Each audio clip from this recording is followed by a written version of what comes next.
¿Y los nutrimentos para qué me van a servir? Porque va a formarme tejidos, además de eso, porque va a reemplazar tejidos que se destruyen cotidianamente, porque es indispensable en las funciones importantes del organismo, vitaminas y minerales, y porque es una fuente de energía. ¿Cómo van a transformar los alimentos? Y de aquí oí una pregunta que comentaba alguien a la doctora, creo que fue la doctora Cortés, que decía que cuántas unidades de insulina rápida se tenía que poner una persona. Esto va en relación a los carbohidratos que consume. Regularmente una unidad de insulina rápida equivale entre 10 y 15 gramos de carbohidratos para los adultos. En los niños menores de 8 años equivale a 30 gramos de carbohidratos por unidad de insulina rápida, ¿sí? ¿Y por qué es esto? Porque si nosotros consumimos carbohidratos, el 90 al 100% de estos carbohidratos se van a convertir en glucosa. Si hablamos de azúcares simples, a los 15 minutos ya está en torrente sanguíneo. ¿Qué es lo que les decimos a nuestros pacientes cuando empiezan con aplicaciones de insulina y de repente tienen hipoglucemias? Que consuman algo rápido, algo dulce, un jugo, un refresco con algo de azúcar. ¿Por qué? Porque sabemos que a los 15 minutos este azúcar ya está en torrente sanguíneo y ya está parando esa hipoglucemia. Y posteriormente darles carbohidratos complejos y grasas para poder elevar esos niveles de glucosa. Proteínas, pues es sabido por todos que no tienen carbohidratos.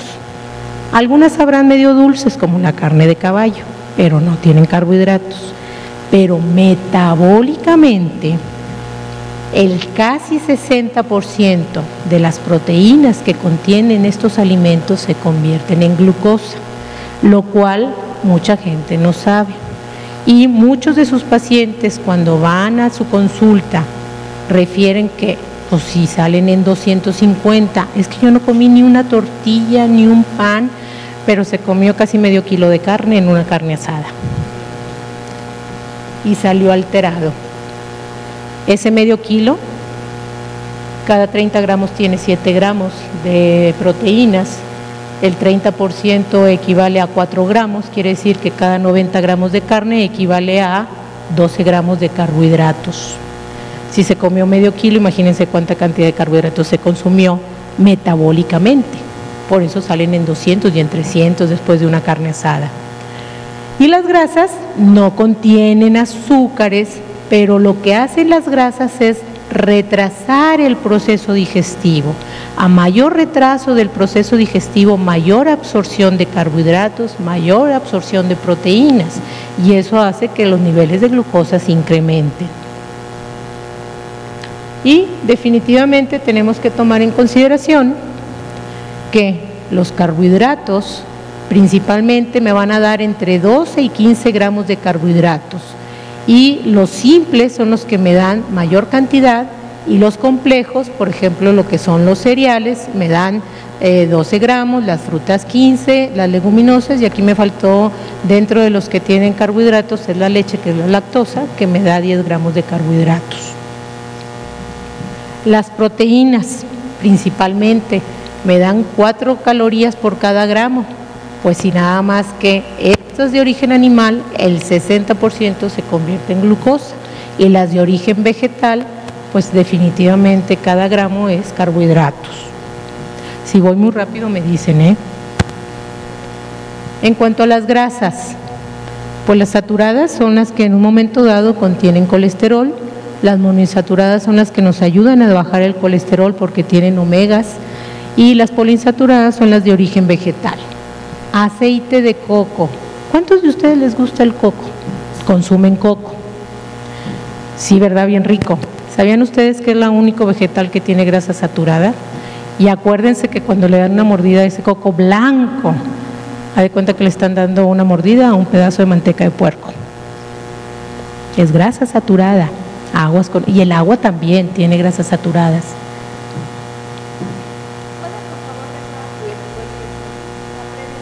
¿Está? Ok. Entonces, ¿qué es lo que tenemos que hacer? Principalmente utilizar las grasas monoinsaturadas, el aceite de oliva. Pero uno dice el aceite de oliva y quieren guisar con todo con el aceite de oliva. El aceite de oliva no se cocina.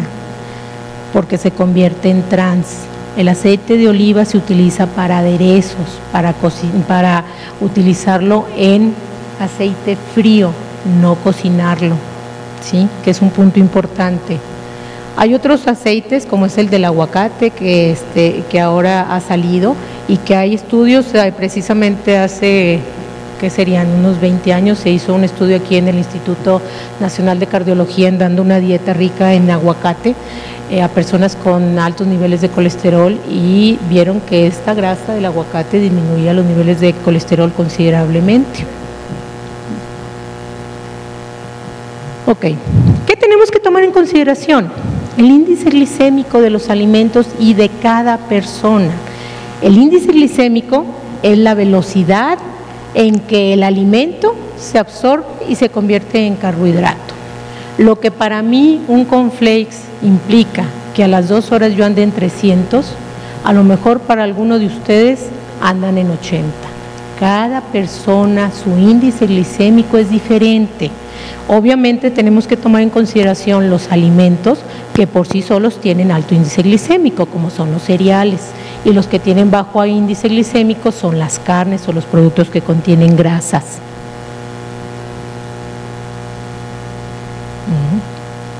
Ok. ¿Y por qué es importante esto? Porque si tenemos un alimento con un índice glicémico alto y además es azúcar simple, pues se va a absorber más rápidamente que si tenemos un alimento con carbohidratos complejos, en donde va a tener una absorción más lenta y por lo tanto no va a nivelar o incrementar los niveles de glucosa. Y aquí tenemos pues obviamente la curva de glucosa.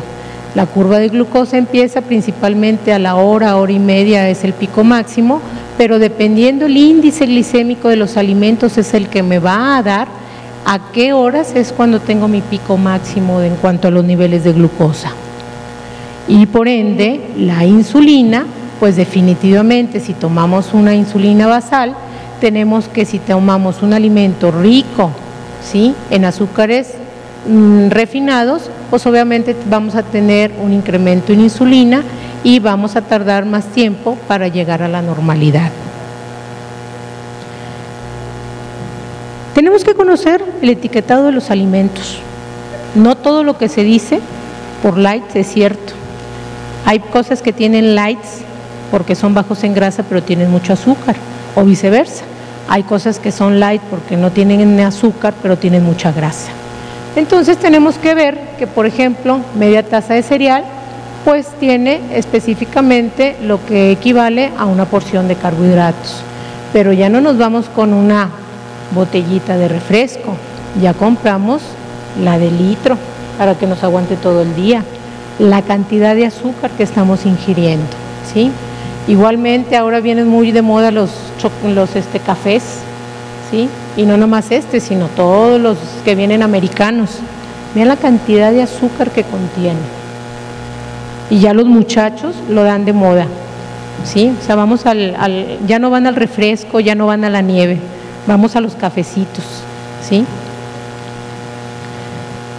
Los factores que influyen en el índice glicémico, pues es principalmente el tipo de glucosa, el tipo de almidón que contienen, la cocción, eso es un punto bien importante, si está bien cocido, si está a término medio, el tamaño de la porción, la forma del alimento, la estructura y otros componentes de los alimentos como son las grasas y proteínas, si tiene fibra o no tiene fibra, si tiene antinutrientes o si tiene ácidos orgánicos. Índice glicémico bajo, normalmente es una combinación de platillos en donde provoca una lenta entrada de glucosa al torrente sanguíneo. Y esto principalmente, ¿qué nos los da? Las proteínas y la grasa, ¿sí? Disminuye esto la concentración de insulina postprandial y ayuda al control del apetito. Si ustedes comen un alimento con altas cantidades de grasa, su vaciamiento gástrico es más lento, su absorción es más lenta, por lo tanto a las 4 horas no tienen hambre. Muchas veces se tardan hasta las 6 horas en comer porque refieren, es que me siento muy lleno, porque tienen índice glicémico bajo, alta cantidad de grasas y ayuda al control del apetito. Cuando tenemos alimentos de alto índice glicémico, esto provoca una respuesta insulinémica alta. ¿Y cuál es la referencia de nuestros pacientes con síndrome metabólico? Que regularmente consumen alimentos ricos en carbohidratos, necesitan comer azúcar. Y hay un aumento en la circulación de ácidos grasos libres, lo cual ocasiona una obesidad central, una hipertrigliceridemia. En respuesta a este proceso se libera la noradrenalina y el cortisol, estimulando el deseo de comer, ya que son responsables de la estimulación del apetito. A mayor consumo de azúcares, mayor apetito por los azúcares. Y obviamente, en primer momento, el índice glicémico aplicado, obvio, a los pacientes con diabetes me va a ayudar a controlar sus niveles glucémicos.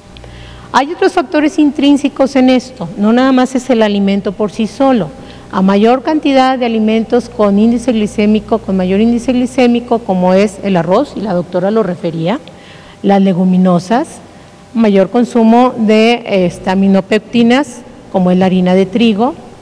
Esto me va a traer como consecuencia también que la papa es uno de los alimentos que mayor índice glicémico tiene, los pasteles, cereales cocidos. Por eso refieren muchos de los pacientes que el consumo de avena cruda les hace mejor que si la cocinan, porque estamos hablando de un cereal no cocido, ¿sí? Otro de los factores, a mayor contenido de proteínas, baja el índice glicémico, a mayor contenido de grasas, baja el índice glicémico, como cacahuate, almendras, y a mayor ácidos en los alimentos, como es el jugo de limón, vinagre, aderezos, también bajan el índice glicémico, por eso la importancia de las ensaladas. Otro de los factores que es importante son la modificación de estos alimentos. Tenemos que utilizar harinas refinadas, no refinadas, sino por el contrario, harinas integrales, ¿sí? Y que los procesamientos de los alimentos, pues obviamente, si son enlatados, que no estén a base, que tengan cosas como azúcar, como son los almidones, etcétera, etcétera. ¿Qué debemos de hacer en nuestra dieta? Y aquí empieza un poquito lo que vamos a tratar en cuanto al taller.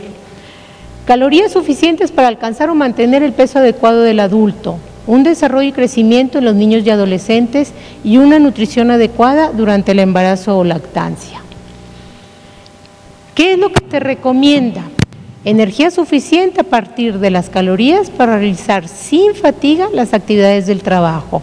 Y de esta manera, en pacientes con síndrome metabólico, primero, darles energía para que puedan hacer actividad física y mantener esa energía.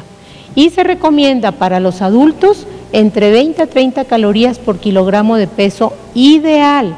Si una persona pesa 120 y debe de pesar 80, 8 por 2, 16, son 1.600 calorías lo que le debemos de dar contra las 3.000 que está consumiendo regularmente. En los niños, pues esto va de acuerdo a la edad, de la etapa fisiológica, etcétera.